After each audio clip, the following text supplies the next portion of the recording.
Richard Gordon. At ako po ay nagbabati sa inyo ng isang magandang araw at magandang taon araw-araw. At sabihin ko lang sa inyo, ito ay sa ngalan ng buong Red Cross Board of Governors at ang Secretary General na si Lisa Zavalla na tumatangkilik sa mga ginagawa ngayon ni Cora Alma de Leon na magkaroon tayo ng kalinga para sa bagong buhay, para sa bagong pagkakataon. At hatid po ito ng Red Cross sa Radyo Pilipinas. Tangkilingin po nyo para marami tayong mapulot na makakatulong sa buhay ninyo. Mabuhay ang Pilipino. Mabuhay po kayo. God bless you. We all love you. Magandang hapon po sa inyo lahat at welcome po tayo sa ating programang Kalinga hatid ng Red Cross sa Radyo Pilipinas. At ngayon po ay unang linggo, syempre po, ng buwan ng Nobyembre at alam niyo po ba na 48 days na lang bago po mag-Christmas. Yan po, Tapos malapit-lapit na po. Pero actually, ramdam na po natin. At syempre, ngayon ay ikapito po ng November. Makakasama na po natin via Zoom si Sir Francis Cansino. Sir Francis, magandang hapon. Magandang hapon sa iyo, Edison. At sa lahat ng ating mga taga-subaybay nationwide, worldwide. At sa ngalan po ng buong pamunuan ng Philippine Broadcasting Service, Radyo Pilipinas, sa pangunguna ng ating buting Direktor Bong Aportadera, sa ating Station Manager, Senyor Alan Alianigue, sa ating mga kabalikat, Mr. Maki at Mr. Ray Sampang. At syempre pa, sa ngalan pa rin ng ating butihing kalihim ng Presidential Communications Operations Office, Secretary Martin Nandanar, kami po ay nag-aanyaya sa inyong samahan kami sa isa na namang edisyon ng ating Kalinga hatid ng Red Cross. Every Sunday po yan, 3 o'clock down to 4 o'clock in the afternoon, sama-sama po tayo sa ating palatuntunan ito. At para sa unang Sunday, naku talaga namang napapanahon ang ating magiging talastasan sapagkat medyo nakakita tayo ng malulungkot na mga senaryo dito sa pagbaba ng level ng antas ng COVID response dito sa ating bansa. Alert level 2 na tayo, pero may mga hindi magandang mga pangyayari. Yan po ay bibigyan daan natin sa ating talastasan sa kabuuan ng ating palatuntunan. At syempre pa, nariyan na ang ating kaagapay, ang ating kabalikat, Governor Cora Alma de Leon ng Philippine Red Cross. Governor Cora, a beautiful Sunday. Thank you very much. Actually, meron ako sinulat to remember today is Sunday. Today we remember, celebrate, and believe that there is no such thing as solitary Christian. Jesus invites us all to serve and invest our time, talent, and treasure, and sharing the joy of serving others together with God, loving presence, friends. Jesus says, use your worldly resources to benefit others and make friends. Then when your possessions are gone, they will welcome you to an eternal home. It is said that Cherokee Indians say, when you were born, you cried and the world rejoiced. Live your life so that when you die, the world cries and you rejoice. Maganda namang message to, at bukod dito, nagpadala din sa atin si Chief Justice, retired Chief Justice Hilarion Davide Jr. And I read, we now welcome this beautiful Sunday, November 7, as we continue with our march to final victory against COVID-19.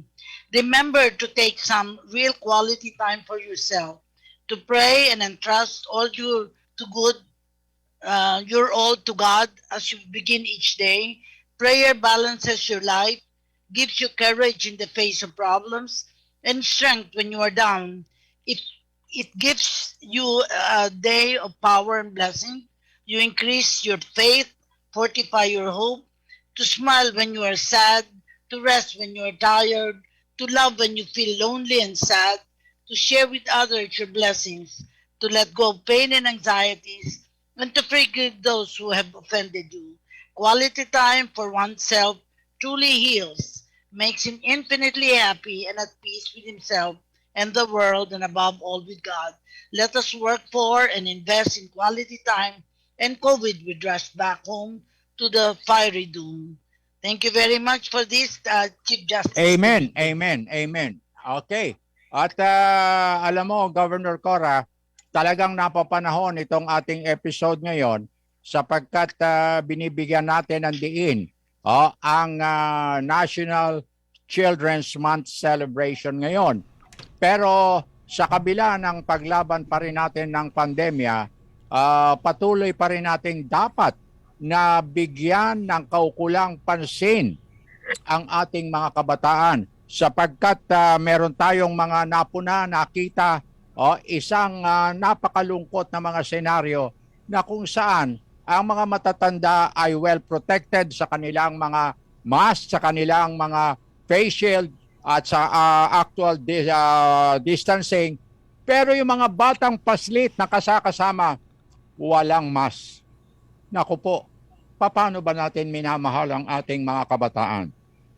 Okay, Edison, ipakilala mo na ang ating mga resource person for the day. Opo, Sir Francis, tayo ay magpapasalamat po sa kanilang pinuno ng Red Cross Youth. Siyempre si Ma'am Teresa Bongiad at hindi po siya nakasama sa ating talakayan ngayong hapon. Subalit nagpadala po siya ng kanyang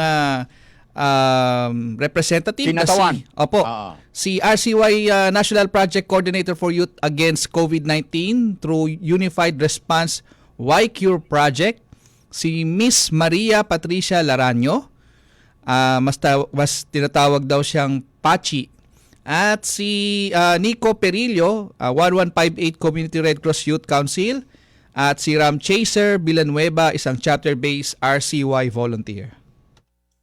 Okay, welcome po. Magandang hapon sa iyo, Pachi.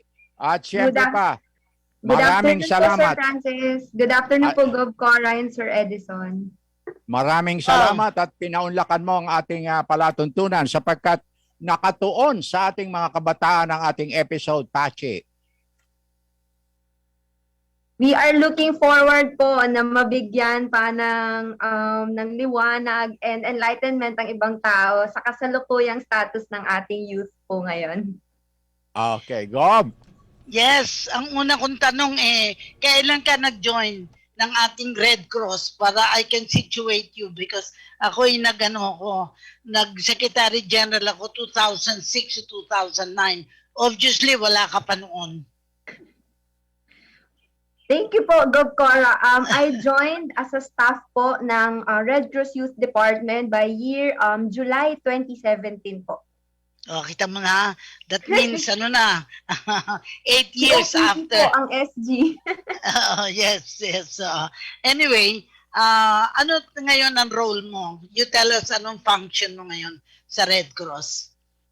So, I joined noong 2017 po as a project-based national project coordinator on the Red Cross Youth Department and also in partnership po with the Netherlands Red Cross. So, as a national project coordinator from 2017 until 2020 before the pandemic, I was working po sa Surigao del Norte. So I was working directly with the CA of Surigao del Norte and the youth. So we are providing livelihood projects po sa kanila, sa mga youth doon sa Surigao del Norte.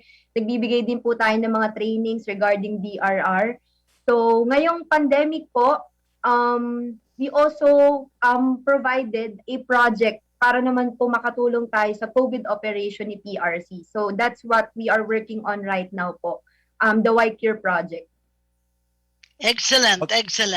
And I believe that you have something to report about the project itself a little later. Pero let's welcome muna your the other guests para we can have talagang a thorough understanding of the work of the youth in relation to Red Cross. Pakilala mo na ang ibang kasama. Sige. So here with us po sa Zoom meeting room is Sir NIKKO PERILLO, the President of the 1158 Community Red Cross Youth Council. So, NIKKO, come forward and be recognized. Hello, good afternoon po. Yes.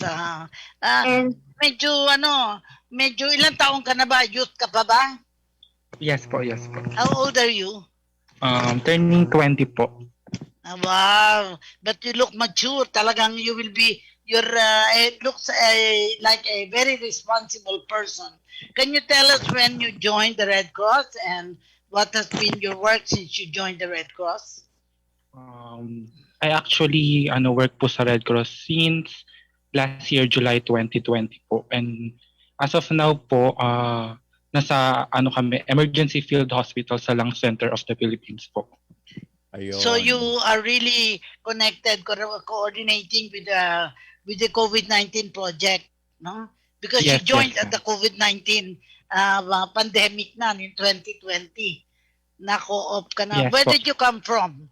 What was your job before? Or were Anong you still in school? anong trabaho mo dati? Ano po akong studying pa rin po. Okay. You were in school? You were taking your college degree? What was your course? Anong course mo? Yes, ma'am. I'm taking marketing management po. Marketing management? Is that correct? Apo. Saan school? Very good. Very good. And then we have introduce Yes, the ma'am. next Yes. one. Who's next? Pakilala mo. here also with us is Mr. Ram Chaser Villanueva, chapter-based Red Cross Youth Volunteer from the Valenzuela chapter. Yes, hello po. Hi everyone, magandang hapon po. Ako po si Ram Chaser Felipe Villanueva, a volunteer instructor from Philippine Red Cross, Valenzuela City Chapter. And I'm 17 years old po. And kasalukuyan po ako nag-aaral ngayon sa Our Lady of Lourdes College, taking Humanities and Social Sciences. Sa may Genti yan. Wow. Yes po. Very Okay. good. All young people, energetic, at talagang an assets to the Red Cross. So, I'm very pleased to meet you. Pero, bakit ang pangalan mo, Chaser? Who do you chase? Ram Chaser. Ram Chaser Villanueva. Bakit Ram Chaser ka? O Chaser ba yan? Chaser po kasi po dapat po ang spelling po ng pangalan ko is R-H-U-M po. Tapos ibagay po yung Ram sa Chaser. Ram. Ba talaga naman, drinker. Ram chaser. R-H-U-M? Dapat po yung R-H-U-M. spelling. Dapat pero ganon. R-A-M na lang. Ayun. Okay. Pero I suppose you are not a drinker at your age. Oh, very good. Never po. Okay. So, Governor Cora will start the Yes. ball rolling. At ang Yes. unang tanong natin dito, address na rin sa kanilang lahat ito, para particular na kay Sure. Hachi. Bakit sa Philippine Red Cross nais nyong maging a Red Cross Youth at ano ang pakiramdam ng pagiging isang miyembro ng Philippine Red Cross Youth? Okay. Si Pachi muna. Pachi. From the heart.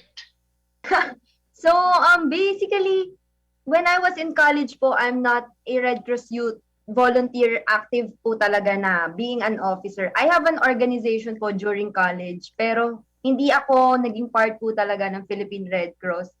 So, when I applied for Philippine Red Cross, siguro that was the time na pag-graduate ka, parang need nyo po ng experience, ng work.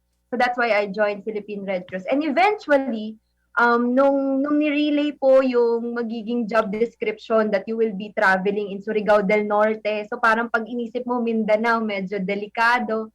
Pero along the way, na-enjoy po and siguro sobrang ganda din po kasi ng program ng Red Cross Youth and the Philippine Red Cross in general, most especially para sa youth. And pagdating po kasi kay chairman, lagi po niya kasing sinasabi na ang Red Cross Youth ang pag-asa.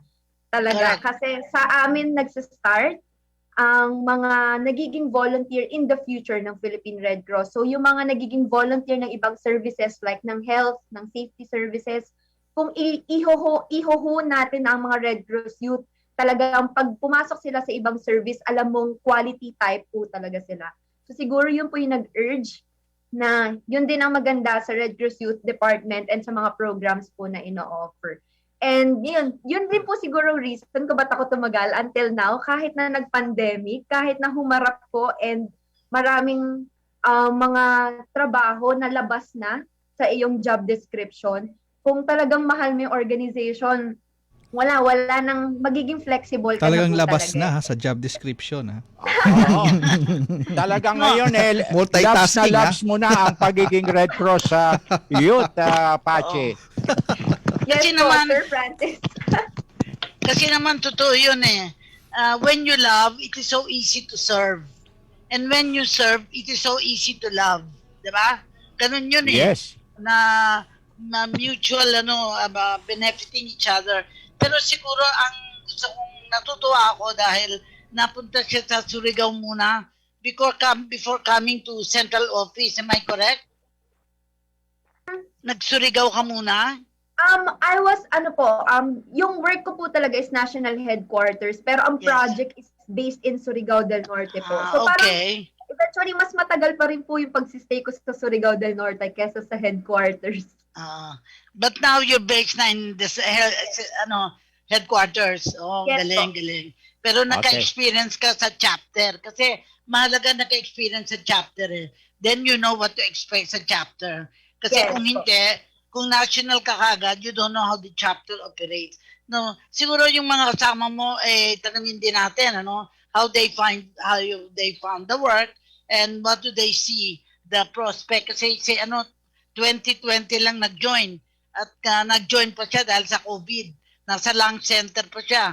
Baka wag kang makaka-TB doon kasi sa lung center ang expertise doon, tuberculosis, yung mga lung diseases. Wag kang makakasakit doon. Go ahead. Anong experience mo naman doon sa lung center? Ayun po. Last year po, I was actively looking for a job po or yung magagawa po since nakatambay lang po sa bahay. Pero yung professor po namin, ma'am, mentioned that 1158 is looking for a volunteer. So I decided po na to look for the website and then I found out na there's a lot of good things po na kapag nag-volunteer ka sa Philippine Red Cross. So I decided po to take advantage na yung opportunity na maging volunteer po sa 1158. And since July until April, naging volunteer po ako sa 1158 COVID hotline. And then from May until now, nasa lung center naman po kami ngayon. Galing. So nangangahulugan, Nico, na talagang dinedicate mo na ang iyong sarili ngayon sa pagiging Red Cross Youth volunteer sa 1158. Yes, sir. Yes, sir. Aha. Okay, Ano ba ang naging inspirasyon mo? Bakit naging passion mo na ngayon ang pagiging Red Cross Youth volunteer? Bali, ganito po kasi being a Red Cross youth po has taught me always to find joy po sa lahat ng ginagawa. Parang, Wow. I mean, the best way to find joy po kasi kagaya po ng sabi ni ma'am na the best way to find joy is to serve. Parang as long as you love what you're doing, you will not think about the workload po. Hindi mo na iisipin yung benefits as long as nakakatulong ka sa ibang tao. Ayun. Napakaganda. Okay, si Ram naman. Ram Chaser. Ano ang nag-inspire sa'yo? Meron bang nag-motivate sa'yo? Ang mga magulang mo ba ay dating mga Red Crosser? Kilala naman po natin si Philippine Red Cross as isa po sa mga organization na gumagawa po ng mga humanitarian service po. And isa na po dito is yung RCY po. And a little background of me po, yung nanay ko po is dati po siyang Red Cross Youth Advisor po dito po sa Malinta National High School. And 7 years old po ako noon, lagi po niya kaming dinadala ng ate ko sa trainings, programs, and activities po. And unti-unti ko po doon nalalaman na nagtitraining po sila sa first aid. And from that po, na-realize ko na gusto ko pang matuto and maging part po ng Red Cross Youth. Para lang po, hindi lang po matuto kung ano po yung pag-first aid, kundi po para maging isang youth leader din. Okay, Actually, Gob. you're tracing your roots sa mother mo ba o auntie mo? Ang Sa nasa nanay ko po. And then your sister also ay engaged, di ba? Kaya Yes, mahalaga na parang family ang orientation ng Red Cross. And I think it's particular joy na makilala ka. At ikaw ay batang-bata pa, no? Di ba? You're only 17? Oo. So wala ka pang girlfriend, meron na. Uy. Sabay. Biro lang. Pero that is why it's so good to meet all of you, the three of you, because para sa akin, you're the heart and soul of the Red Cross. Kasi without the youth, the others katulad namin ni Francis, mga gayot na matanda Ayun. na. Pero Sus we're Mariosep. still here to be inspired. Sus Mariosep. Okay. Well, tatanungin ko lang, Governor, si Yes. Pachi, bilang National Project Coordinator for Youth Against COVID-19. Ito'y napapanahon, Pachi, no?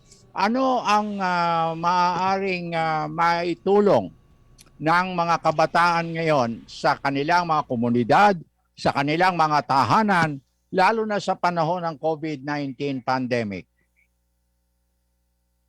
Siguro working on the COVID-19 response po, one way is yung simpleng pagsunod din dun sa mga tamang protocol na binibigay din ng government. So siguro nagsa-start sa youth, yung pagre-remind sa mga matatanda ng mga social distancing, malaking tulong na po yun. Paggamit ng face mask, face shield, malaking tulong na rin po yun. And siguro mas makakatulong din if they can join Red Cross as a volunteer. So I was directly working with NIKKO sa 1158 and siguro yun din po yung way kaya rin sila nagtuloy-tuloy kasi nakita nila na aside sa parang sa stay lang sa bahay, pagka talagang ikaw yung in action po na tumutulong and nagvo-volunteer, iba yung effect sa'yo eh. And we are glad na isa si Nico sa success story po namin sa RCY na being a volunteer, he is now working with the EFH team sa amin po. And then for RAM naman po, right now, for the COVID-19 response po, directly working na rin po kami sa chapter na Manila with regards naman sa mental health awareness. So, ganun po. Kaya ako Galing. naitanong yan, Pachi at Governor Cora. Yung bang mga volunteer natin sa chapter, ano ang kanilang pinagkakaabalahan ngayon? Ngayong panahon ng pandemic at ngayong bumaba na ang alert level 2 at pinayagan na pati mga bata na gumala, makalabas, magpunta sa mga malls, magpunta sa mga restaurants and so forth and so on. Ano-ano ang maaring mai-contribute ng ating mga kabataan sa kanilang mga chapters sa pagmamanman dito sa kalalagayan ng ating mga kabataan sa labas ng tahanan ngayong bumaba na ang alert level? So first po siguro they can directly coordinate with their nearest chapter. So currently yung mga volunteers po natin sa chapter, namomobilize po sila sa iba't ibang service. So for example po for the welfare, namomobilize sila pagdating po sa psychosocial provision sa ating mga youth. And then for safety, namomobilize din po sila doon. And then pagka may mga yung mga nagbibigay po ng mga ayuda, tumutulong din po sila sa chapter. So parang yung mga little things po na ginagawa ng mga youth means a lot for the chapter dahil lang po sa pagvo-volunteer nila. And then yung Governor. mga yun. Go ahead, And then, Pachi. Then, yun nga po, dahil mas bumaba na and mas lumuwag na po ngayon yung restrictions pagdating sa mga bata, siguro one way na lang po is talaga yung i-observe na lang po yung tamang protocol pagdating doon. Kasi it all starts with them, with their family, sa household, para po paglabas, hindi ka na rin makaka-affect sa ibang tao and sa ibang bata. Well, Governor. oo. Speaking with you, ang feeling ko someday, I hope you will be a chapter administrator. Kasi I like your passion, your interest in your work, and this is what we want. We want people to stay with the Red Cross, starting with maybe a job, like you said, you started, I think, 2016. I look forward to also meeting you and maybe motivating as many of our young people to stay on, because Red Cross needs you as opposed to also you need the Red Cross both ways. Magkakatulungan tayo. Thank you Okay. for that po, Cora. Aba, Okay. siguro si Ram Chaser at si Nico in the Same. future, pwede rin maging mga chapter Chapter administrator. administrators, yes. Yes, oo. Okay. Sir Francis, may tanong ako, sir. Bakunado Go ahead. na ba kayong tatlo? Fully vaccinated na ba kayo? Nabakunahan na ba Yes yung... po, salamat sa Red Cross. Sila Chaser tsaka si Sir Nico, bakunado na kayo? Yes, yes po. As of now, Pareho hindi pa kayo. po kabakanado. So, safe na kayo. Pero kahit na safe na kayo, be careful. Kasi, di ba, sinasabi, if you cannot be safe, be careful. Di ba? Kaya message din sa inyo yun, no, regarding your activities. Pero I guess, having been with the Red Cross for some time, anong nakita nyong engaged kayo at saka gustong-gusto nyong ginagawa sa Red Cross na you're happy to do that kind of work? Maybe ikaw, because you seem to be the youngest. Ikaw muna. Okay, sir. Siguro po kaya po ko urge po na sa chapter po namin is kasi po hindi lang po ako lang yung nagbe-benefit kasi po once na ikaw po ay isang maging volunteer, hindi lang po ikaw yung magbe-benefit, kundi once na na-share nyo na po kung ano po yung mga na-experience nyo, yung mga trainings about po, kung paano po ba maging isang youth leader, may inspire din po sila na maging katulad po nyo po and domino effect na din, parang ganun po. Marunong ba kayo mag-basic first aid? Pero Marunong kayo, Ram, Chaser, tsaka Nico? Natuto Yes, na ba po. kayo ng basic first aid? Yes. Nag-training Yes, na ba po, kayo? sir. I guess that's the Ayun. okay. Yan, galing. Itatanong ko rin, Chaser and Ram, sa inyong mga community activities, binahagi ba ninyo ang inyong kakayahan para makumbinsi ninyo itong ating mga elderly, itong ating mga ayaw pang magpabakuna hanggang ngayon? Meron ba kayong mga pamamaraan o mekanismo para mahikayat natin sila na magpabakuna na sapagkat ito lamang ang tanging paraan? Chaser, Sa chapter po namin, still po, dahil nga po, isa pa rin po akong underage youth po.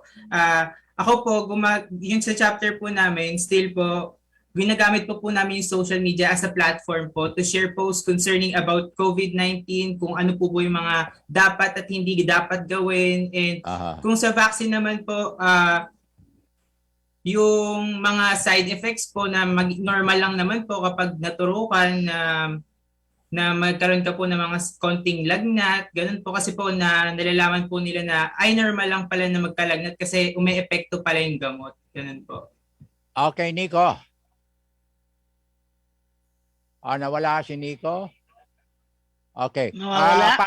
Pachi, ano ang pinaka magagawa ninyong ma-mobilize mong mabuti ang ating mga Red Cross Youth para tulungan na ang ating pamahalaan, tulungan na rin ang ating Red Cross para magbakunahan na ang ating mga mamamayan, lalo na yung mga choosy, lalo na yung mga namimili pa ng mga barandang bakuna. Hanggang kailan pa tatagal ang mga, Diyos ko, immobilize mo kayang mabuti ang ating mga Red Cross Youth, Pachi? Siguro po for the Red Cross. Nako, masama signal mo. Malaking tulong po yung Yes. Ayan, okay na. Nawawala ka kanina. Ayan. Go ahead, Okay. go ahead. Siguro po pagdating sa youth, malaking factor po talaga yung social media, pati po yung balita. Kasi alam naman po natin lahat ng youth ngayon ay gumagamit ng social media. And magandang po talaga tignan na dapat tamang information po yung natatanggap din nila. Kasi doon din sila dumedepende kung itutuloy nila o hindi eh. And then sa mga youth po na namimili kung ano yung gagamitin sa kanilang mga vaccine, I think for now, dahil nakita po nila yung effect sa mga adults, hindi na po sila nagiging choosy ngayon eh. Opo, hindi na sila nagiging choosy kasi nakita po nila na yung mga adult okay naman ang effect sa kanila. And marami na rin po, actually, pag naririnig niyo po sa news, nag-aagawan na din sila sa vaccine. Nung once na inopen na po ito sa youth, nag-aagawan na po sila na makapagpa-vaccine. Kasi alam din po nila na ang effect din nito possible na magkaka-COVID ka, pero hindi na siya ganon kalala. So, yun din po, tamang yung news po and information sa kanila pagbibigay. Oo, pero Oo. siguro Go ahead, hindi natin Francis. dapat ma-highlight mabuti yung mga side effect. Yan ang alam mo, pag isang matanda katulad ko, ang naunang nakita ko kagad yung Namamatay. side effect na nilalagnat, kinukumbulsyon, nagaganito. Ayoko muna. Tsaka na pag wala na, wag nating i-highlight yung mga side effects. The good side of the vaccine ang dapat na ma-highlight natin. Ako Okay, naman, ang better to be safe than sorry. Napaka-importante yun, no? It is better to be safe than sorry dahil hindi ka sumunod sa protocol, may nangyari sa'yo. Ako naniniwala, and I think for the information of our guests here, ako na-COVID ako as early as July of 2020. Pero now, I'm hale and hearty, and I think magaling din itong programa natin that we can go on Zoom para tuloy ang ating pagtatrabaho, tuloy ang ating engagement without the risk of having to go out. Kaya magandang pagkakataon to. And I think I also honor our guests right now kasi nakita ko the future that they hold in the Red Cross. Parang ang pag-asa, talaga sabi ko, nasa kabataan natin na ang Red Cross ay lalo pang lalakas with the kind of young people we have in the Red Cross. Okay. Samantala, Governor Cora, bibigyan daan muna natin ang ilang paalala mula sa ating himpilan bago natin balikan ang ating mga panauhin. Bigyan ko kayo ulit ng Zoom link. 15 years ago, or in August 2006, the Philippine Red Cross had this vision of extending its humanitarian service through an online program called KALINGA. KALINGA, HATID ng Red Cross. That was 15 years ago, and now the station is growing stronger with the many viewership and the many people it has served well. I congratulate Governor Cora Alma de Leon, who has been a steadfast leader in this KALINGA program together with all your dedicated staff. The Red Cross in this radio program is extending online humanitarian service. Any assistance, whether it is fire, whether it is earthquake, whether it's any disaster, and now through this pandemic, the KALINGA radio program is extending its services and also giving legal advice. At nagpapasalamat ako pag international humanitarian law ang pinag-uusapan, ako naman ang laging iniimbita nyo dyan. Miska na mas maraming scholar na mas may alam sa akin. Maraming salamat po on behalf of myself and the entire Philippine Red Cross. We value your service. And together we say, mabuhay.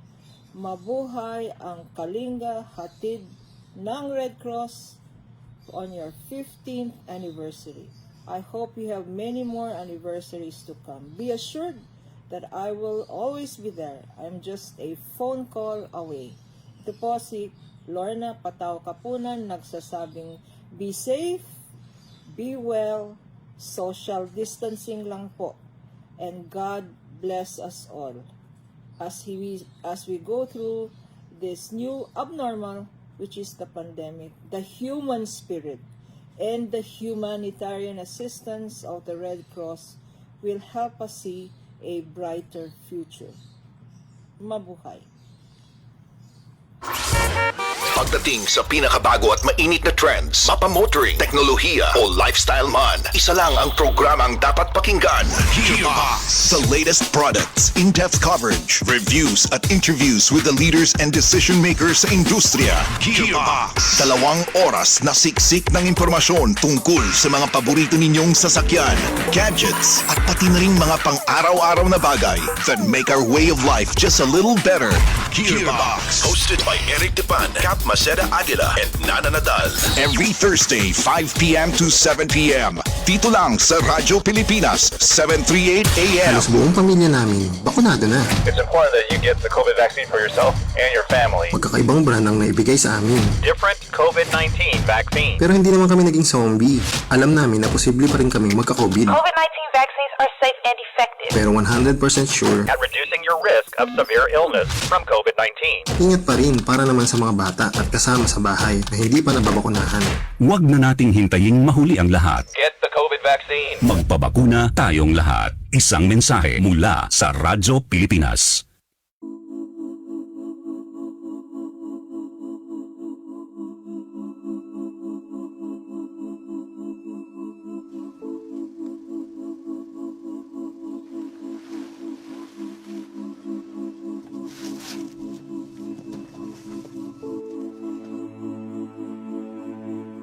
Patuloy pa rin ang pagtulong ng Philippine Red Cross sa mga lugar na tinamaan ng bagyong Maring sa iba't ibang panig ng Northern Luzon. Noong 24 ng Oktubre, nagsagawa ng relief operation ng PRC sa Sitio Pantar, Barangay Villahermosa, Santa Cruz, Ilocos Sur, kung saan 112 pamilya ang nabigyan ng non-food items.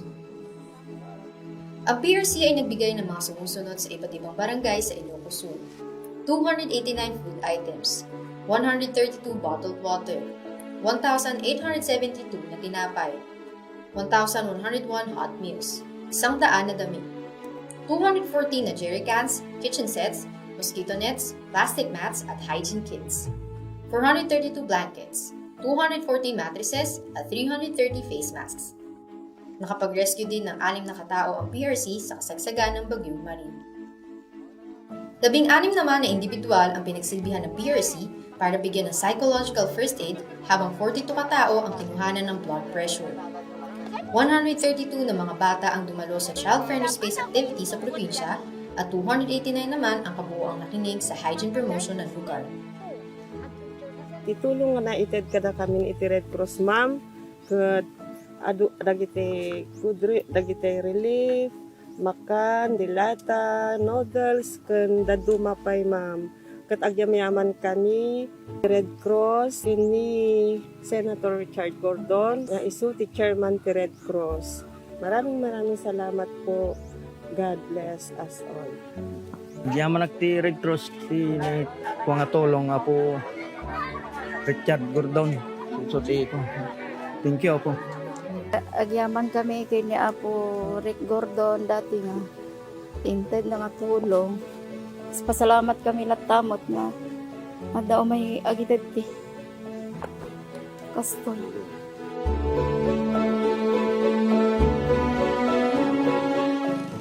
Walang sawang pagtulong at pagbibigay ng pag-asa sa mga kababayan nating nangangailangan ang isa sa mga layunin ng Philippine Red Cross sa pangunguna ni Chairman at CEO, Senator Dick Gordon.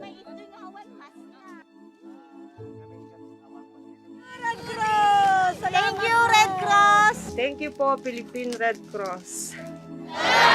Red Cross!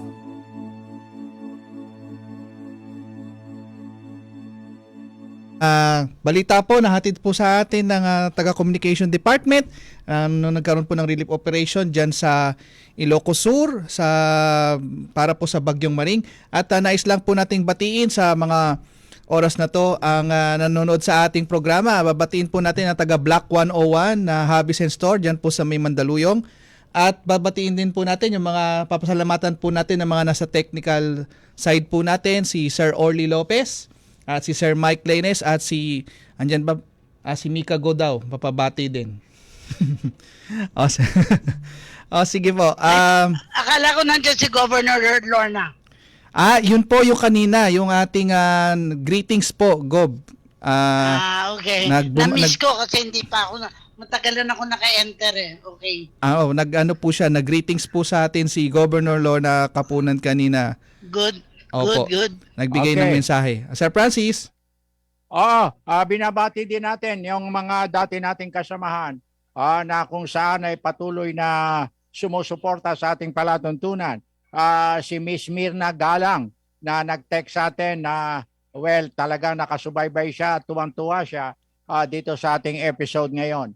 Pero Edison, mukhang kulang na yung ating resource person. Nawala na si Nico. Ayan na. Nawala Nagbalis si Nico. Okay, very good. Hindi na si Nick. Very good. Sapagkat itong Hindi pwede itatanong mawala ko taga ngayon Valenzuela. itong itatanong ko ngayon kay Pachi, kay Nico, at kay Ram, talagang napaka inaabangan ng ating mga kabataan at ng ating mga kababayan. Ano-ano ang kasalukuyang programa ng ating Philippine Red Cross para sa ating mga kabataan ngayon na may COVID-19? Pachi. For the programs po, we have different programs in partnership with different services. So same pa rin po, meron tayong pagdating sa, for example, sa safety, na-mobilize po sila sa mga first aid training din po nila. And then for other service like sa blood services po, meron tayong pinoprovide ngayon na Pledge 25. So more on promotion po ito ng pagdodonate naman ng blood.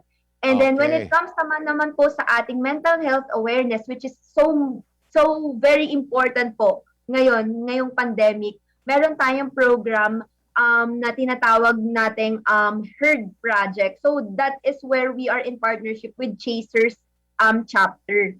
So doon po, meron tayong program, nagbibigay po tayo ng peer-to-peer support sa mga youth. And then meron din po tayong pag-gadget drive.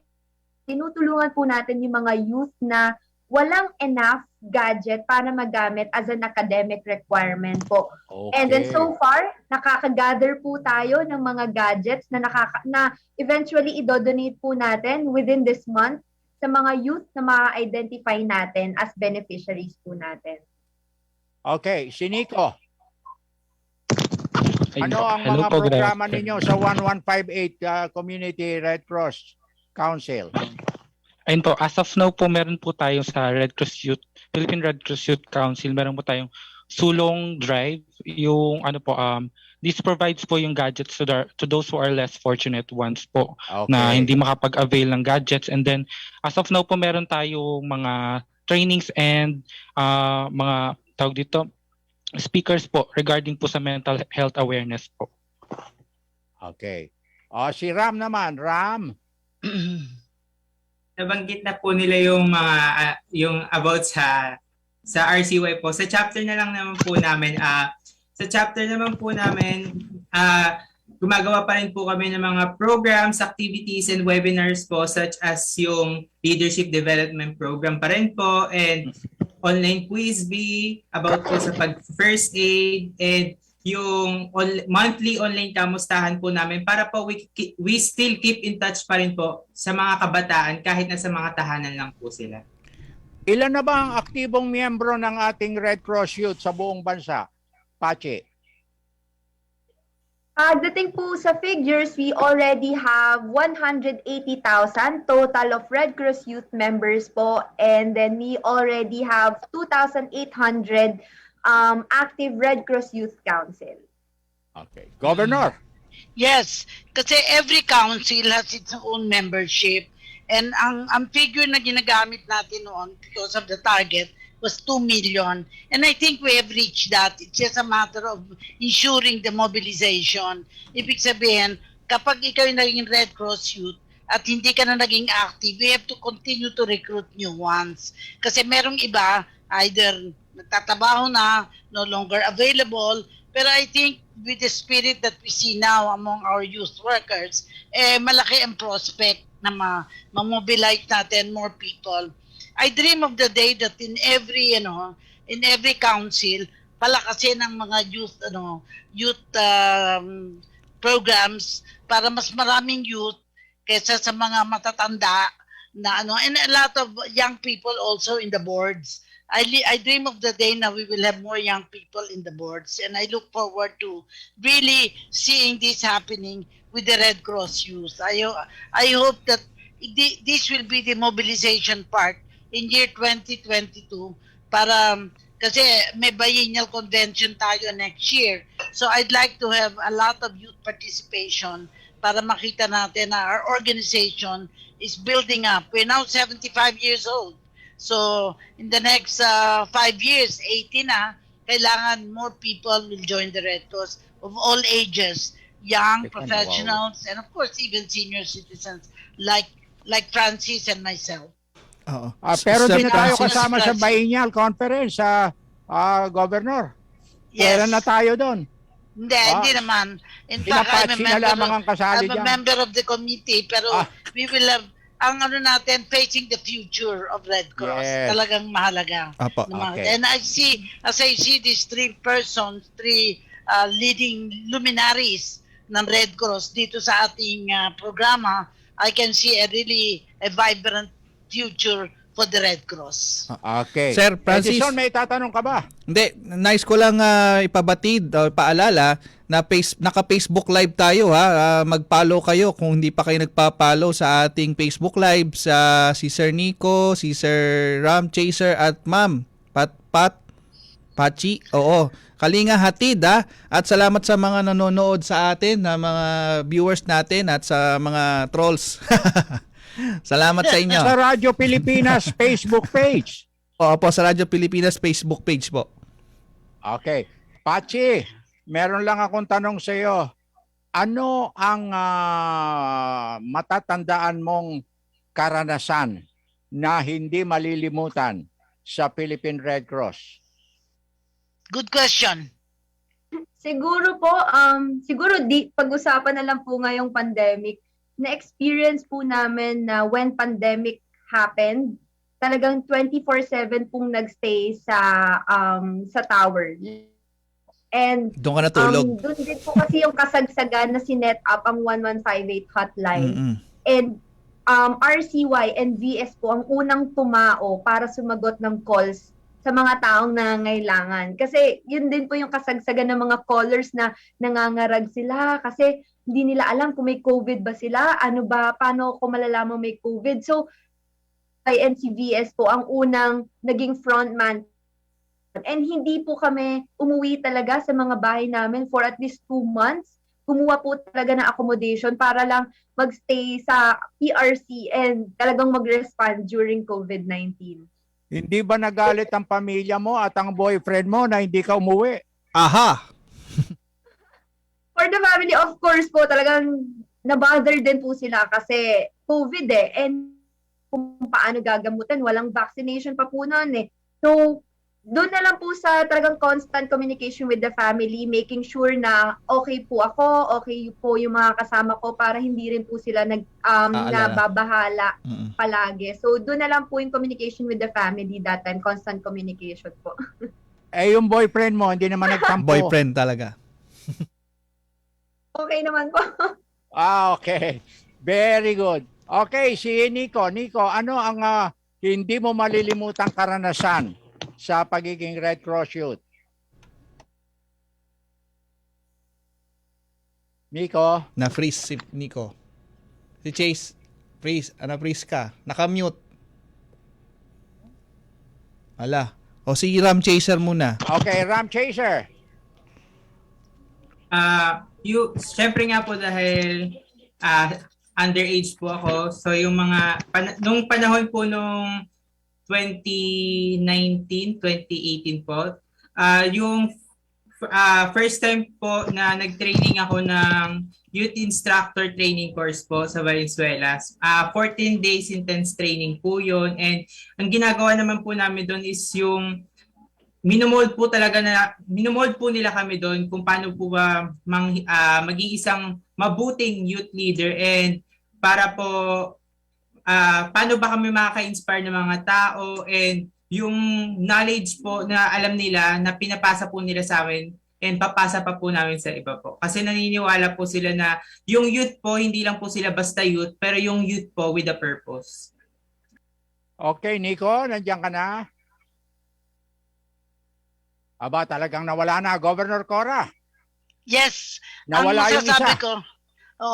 Ang masasabi ko, it has been a wonderful afternoon meeting these young people because para sa akin, that's the hope for the future. Mahalagang mahalaga ang kanilang papel na ginagampanan. And this is why I'm so happy. Unfortunately, I miss Governor Lorna Kapunan. But somebody like Governor Lorna Kapunan is really a shining example of what a Red Cross governor, somebody who has worked with the Red Cross for quite some time.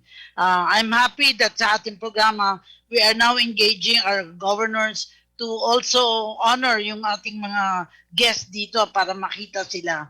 So I hope this will continue. And the challenge now, I think for Patricia and the others na Kijeja, tsaka NIKKO na umalis na, yung how to sustain their interest and to further build their capacity to be the best that they can be. What I see now is a future for the Red Cross, and I feel so blessed na I am with you now. Parang feeling ko, bumabata na ako kahit na 80 years old na ako. Wow! Ako nga, 26 lang eh. Sige, before totally winding, siguro, Governor Cora, hinga na lang natin ng mga mensahe ang ating mga resource persons sa pangunguna ni Pachi. Pachi, ang iyong message sa ating mga listeners nationwide, worldwide. For our youth leaders outside, so first, of course, we would like to thank the RCY department and the organization wants to thank the volunteers po that is helping us pag-respond ngayon, most especially ngayong COVID-19. Kasi it's not easy, most especially yung mga parents na kinakabahan pag lumalabas sa mga youth para tumulong sa organization. But still po, binibigyan pa rin nila ng time. Talagang despite po na meron silang mga klase, talaga pong tumutulong pa rin sila sa amin for the volunteering. And looking forward po kami na makita pa rin sila nagvo-volunteer sa atin. Matapos man po itong pandemic, nasa atin pa rin po sila nagvo-volunteer. And of course, looking forward na sana maging member na rin sila as a staff ng organization. Kasi iba rin po pagka-staff ka na rin, mas malaki na yung parang nagagawa mo pagka member ka na rin po talaga. Pero doon sa mga na-inspire mo ngayon, paano sila mag-apply as volunteer, Pachi? So po, if you want to be a volunteer po, you may reach us through our email address, which is sobrang easy lang pong tandaan, rcy@redcross.org.ph. You may send us your yung mga intention po nila na gusto nila mag-volunteer, or pwede rin po nilang i-follow ang Philippine Red Cross Facebook page para po malaman din nila kung paano din po sila easily makakapag-volunteer. Okay, Ram. Ang iyong Siguro mensahe. po, mag-iiwan na lang po ako ng quote po. In the world full of challenges, don't forget to smile because that smile makes your life positive po. Thank you. Ba, talaga naman, ha? Okay. Governor Cora, your famous quotation? Well, ang palagi ko sinasabi, magagawa natin ang lahat ng bagay kapag hindi tayo nag-iisa. Kaya magsama-sama tayo towards the future na lalong pagandahin ng Philippine Red Cross. The future waits for us and we will make sure that we build the future of Red Cross. Okay. Sa ngalan po ng ating mga naging panauhin, Maria Patricia LARAÑO, RCY National Project Coordinator for Youth Against COVID-19 through Unified Response YQ Project, si NIKKO PERILLO ng 1158 Community Red Cross Youth Council, at si Ram Chaser Villanueva, PRC Valenzuela Chapter Base RCY Volunteer. Okay, at nagpapasalamat tayo sa kanilang oras na ibinahagi, sa kanilang talento, at syempre pa sa mga programa na inihanda nila para sa ating mga kabataan sa panahon ng pandemya. At sa ngalan po ng ating Red Cross official sa pangunguna ni Chairman Richard D. Gordon, sa ating Secretary General Liza Zabalia, at sa lahat ng hanay ng ating mga Board of Governors at sa ating mga RCY sa buong Pilipinas. Ang inyo pong Kuya Francis, nag-iwan ng mga katagang, get out and help make today a better tomorrow. Maraming salamat po. God bless. Until next Sunday, back to you, Edison. Salamat din po sa ating manonood. Pahabol lang po natin, nanonood daw po si Sir Jenico at si Amy at si Sir James. Susunod na po ang pagbabalita Hatid po sa inyo ni Sir Albert Sebastian. Kasunod po ng programa ni Vance Fernandez, Pulso ng Bayan. 5 minuto bago mag-4 ng hapon. We know you're always on the go.